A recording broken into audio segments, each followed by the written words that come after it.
ദൈവനാമത്തിന് മഹത്വം. സിയോൻ്റെ പുതിയൊരു വീഡിയോയിലേക്ക് എല്ലാ പ്രിയപ്പെട്ടവരെയും ഹാർദവമായി സ്വാഗതം ചെയ്യുകയാണ്.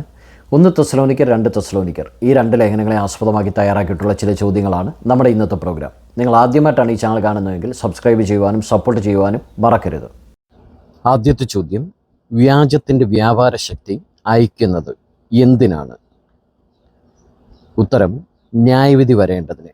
2 തെസ്സലോനിക്കർ 2:11-12 വാക്യങ്ങൾ. അടുത്ത ചോദ്യം, പ്രത്യക്ഷതയിൽ അനിന്യമായി വെളിപ്പെടേണ്ടത് എന്തെല്ലാമാണ്? ഉത്തരം, ആത്മാവും പ്രാണനും ദേഹവും. 1 തെസ്സലോനിക്കർ 5:23 വാക്യം. അടുത്ത ചോദ്യം, എങ്ങനെയുള്ളവരാണ് സന്തോഷത്തോടെ വചനം കൈക്കൊണ്ടത്? ഉത്തരം, ബഹു കഷ്ടം സഹിച്ചവർ. 1 തെസ്സലോനിക്കർ 1:6 വാക്യം. അടുത്ത ചോദ്യം, നമ്മുടെ ശുദ്ധീകരണം ആഗ്രഹിക്കുന്നത് ആരാണ്? ഉത്തരം, ദൈവം. 1 തെസ്സലോനിക്കർ 4:3 വാക്യം. അടുത്ത ചോദ്യം, തളരാതെ നിൽക്കുവാൻ പൗലോസ് പറഞ്ഞത് എന്തിനു വേണ്ടിയാണ്? ഉത്തരം, നന്മ ചെയ്യുന്നതിന്. 2 തെസ്സലോനിക്കർ 3:13 വാക്യം. അടുത്ത ചോദ്യം, കർത്താവിൻ്റെ വരവിനു മുൻപ് സംഭവിക്കേണ്ട 2 കാര്യങ്ങൾ എന്തൊക്കെയാണ്? ഉത്തരം, വിശ്വാസത്യാഗവും അധർമ്മമൂർത്തിയുടെ വെളിപ്പെടലും. 2 തെസ്സലോനിക്കർ 2:2-3 വാക്യങ്ങൾ. അടുത്ത ചോദ്യം, തങ്ങളുടെ പാപങ്ങളെ എപ്പോഴും പൂരിപ്പിക്കുന്നത് ആരാണ്? ഉത്തരം, യഹൂദന്മാർ. 1 തെസ്സലോനിക്കർ 2:15-16 വാക്യങ്ങൾ. അടുത്ത ചോദ്യം, തുച്ഛീകരിക്കുന്നവൻ ആരെയാണ് തുച്ഛീകരിക്കുന്നത്? ഉത്തരം, ദൈവത്തെ. 1 തെസ്സലോനിക്കർ 4:3 വാക്യം. അടുത്ത ചോദ്യം, വിശ്വാസികൾ മുറുകെ പിടിക്കേണ്ടത് എന്താണ്? ഉത്തരം, പ്രമാണം. 2 തെസ്സലോനിക്കർ 2:15 വാക്യം. അടുത്ത ചോദ്യം, തെസ്സലോനിക്കയിലുള്ളവർ ആർക്കൊക്കെ മാതൃകയായി തീർന്നു? ഉത്തരം, മക്കദോന്യയിലും അഖായയിലുമുള്ളവർക്ക്. 1 തെസ്സലോനിക്കർ 1:7 വാക്യം. അടുത്ത ചോദ്യം, കള്ളൻ വരുന്നത് പോലെ വരുന്നത് ആരാണ്? ഉത്തരം, കർത്താവിൻ്റെ നാൾ. 1 തെസ്സലോനിക്കർ 5:2 വാക്യം. അടുത്ത ചോദ്യം, കഷ്ടവും അപമാനവും പൗലോസിനും കൂട്ടർക്കും ഉണ്ടായത് എവിടെ വെച്ചാണ്?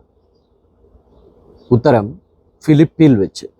1 തെസ്സലോനിക്കർ 2:2 വാക്യം.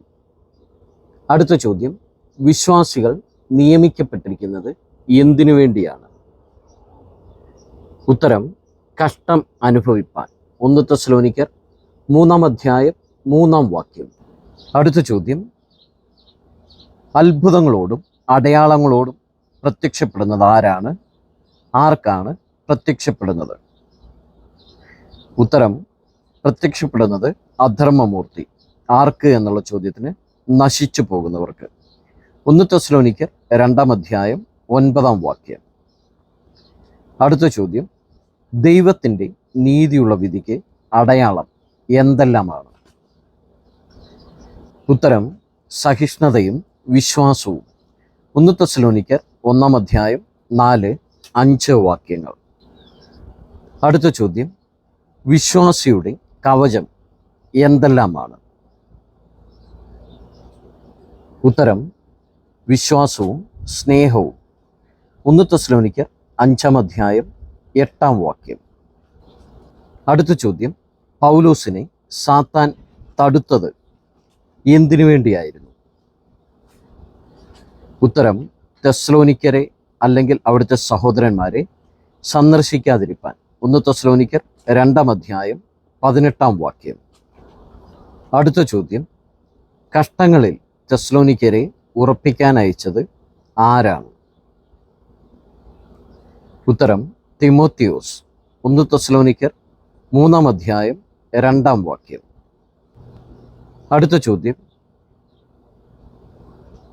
സഹോദരനെ ശത്രുവായി കാണാതെ എന്തു ചെയ്യണമെന്നാണ് ഈ ലേഖനങ്ങളിൽ പറയുന്നത്? ഉത്തരം, ബുദ്ധി ഉപദേശിക്കുക. 2 തെസ്സലോനിക്കർ 3 അധ്യായം 15 വാക്യം. അടുത്ത ചോദ്യം, പൗലോസ് നൽകുന്ന അടയാളം എന്താണ്? ഉത്തരം, എൻ്റെ കയ്യാൽ വന്ദനം. 2 തെസ്സലോനിക്കർ 3 അധ്യായം 17 വാക്യം. നമുക്ക് വേണ്ടി ചോദ്യങ്ങൾ തയ്യാറാക്കിയത് പാസ്റ്റർ നെൽസൺ ലോറൻസ് കാരിച്ചാൽ. ഇതുവരെയും വീഡിയോ കണ്ടിരുന്ന എല്ലാവരെയും ദൈവം അനുഗ്രഹിക്കട്ടെ. നിങ്ങൾ ആദ്യമായിട്ടാണ് ഈ ചാനൽ കാണുന്നതെങ്കിൽ സബ്സ്ക്രൈബ് ചെയ്യുവാനും സപ്പോർട്ട് ചെയ്യുവാനും മറക്കരുത്.